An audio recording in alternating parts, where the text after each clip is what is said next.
ማንም ሀገር በዓለም ታሪክ ማንም ሀገር ለማደግ ሲነሳ ሲያኮበክብ ከውስጥም ከውጭም በርካታ ዱላዎች ይገጥሙታል።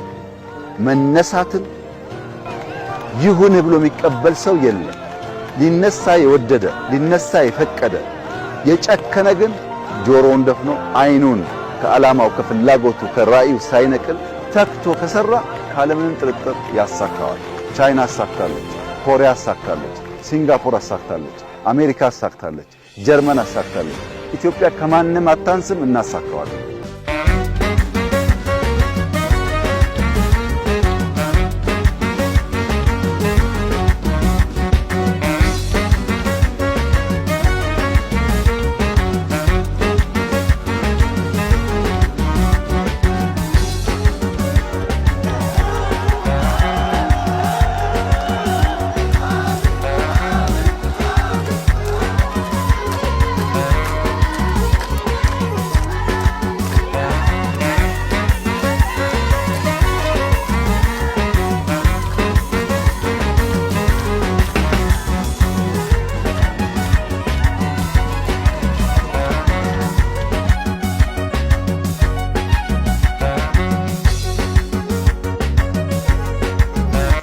አሁን መለስተኛ ግድቦች እየገደብን በካናል በበጋ ስንዴ የጀመርነውን ስራ ከጀመርን በኋላ በዚህ ከባቢ ወደ 1000 ሄክታር ገደማ ታርሷል። አሁን በጣም የሚያስደንቀው የዛሬ 3-4 ዓመት እዚህ አካባቢ ወደ 1.1 ሚሊዮን የሚጠጋ ህዝብ በሴፍቲ ይኖር ነበር።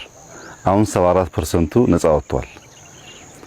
የቀረውን 26% በሚቀጥሉት ማክሲመም 2 ዓመታት ነፃ እናውጣ ብለው እየሰሩ ነው ያሉትና ከተረጂነት ወጥተን የኛን ውሃ ተጠቅመን ራሳችን መመገብ የምንችልበት ጅማሮ ስራ በጣም ፍሬ እያፈራ ካለባቸው አካባቢዎች አንዱ ምስራቅ ሐረርጌ ነው። ዛሬ ያየነውም the whole value ታርሷል።